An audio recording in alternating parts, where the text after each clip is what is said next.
కావేరి పొన్ను, ఆ యమజ మిమ్మల్ని double cross చేసింది. అది నువ్వు కానీ రుక్మిణక్క కానీ గమనించలేదు. అవును కాకమ్మా, నేను అక్క అనే బంధంలో ఇరుక్కుపోయాను. అమ్మ పురిటిలో పోయిన బిడ్డ బ్రతికి వచ్చిందన్న ఆనందంలో ఉండిపోయింది. ఆ టైంలో యమజ ఎంత మాయ చేసింది. కావేరి, ఇప్పుడు ఎవరు చెప్పినా భువన అర్జున్ వినేలా లేరమ్మా.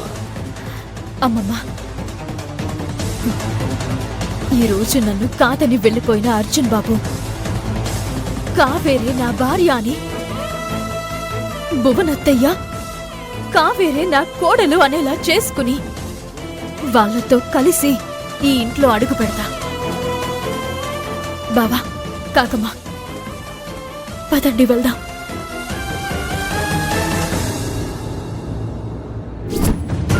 అమ్మా పద, వీళ్ళ మొహం చూడాలన్న చిరాగ్గా ఉంది.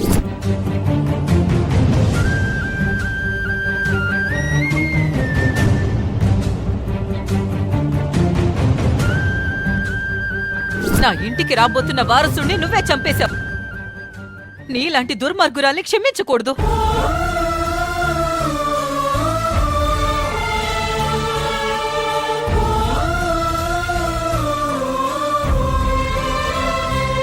పెద్దమ్మగారు, లోపలికెళ్దాం పదండి. అసలే చలిగా ఉంది.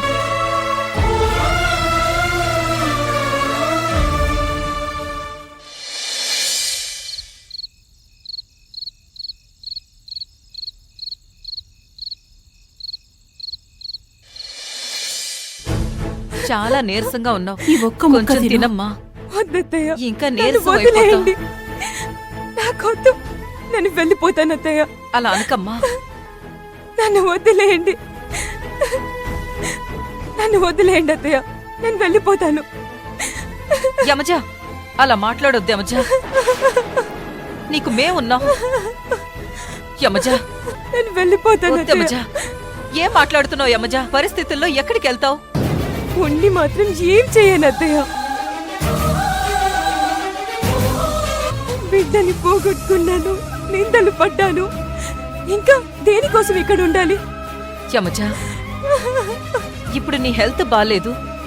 ఇప్పుడు నువ్వు ఇలా బాధపడుతూ కూర్చోకూడదమ్మా. బాధ, ఏడుపు తప్ప నాకింకేం మిగిలిందత్తయ్య.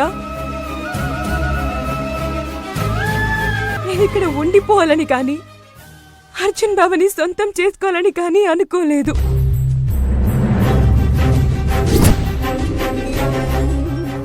ఈ ఇంటి వారసుని మీ చేతికిచ్చి కావేరిని బావని ఒకటి చేసి ఫారెన్ వెళ్ళిపోదామనుకున్నాను.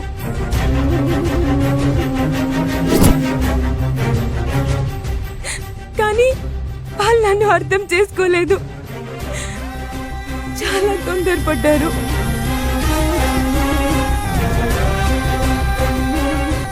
ఇదంతా నీ తప్పే యమజ.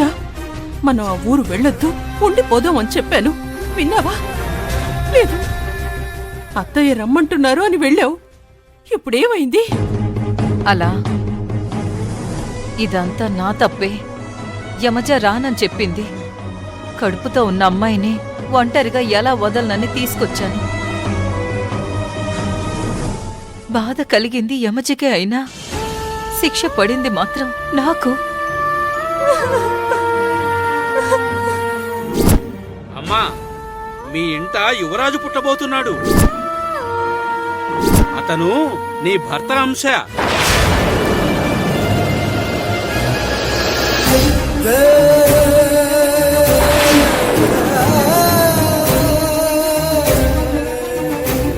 ఇన్నాటికి వంశోద్ధారకుడు వస్తున్నాడు అనుకున్నాను.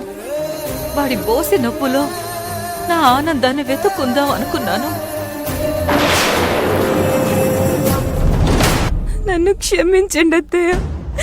మీ ఆశలన్నీ అడి ఆశలు చేశాను, మీ కలలన్నీ గంగలో కలిపేశాను.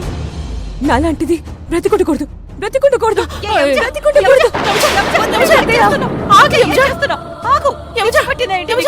ఆగమ్మా, చెప్పేది వినమ్మా. పని యమజ, ఏంటి పిచ్చి పని? ఏం చేస్తున్నావు? మరి ఏం చేయమంటావు అత్తయ్య?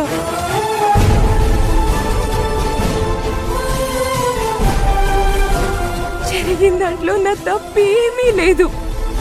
నేను రుక్మిణి పెద్ద కూతుర్నని, కావేరి అక్కనని ఎప్పుడూ చెప్పలేదు.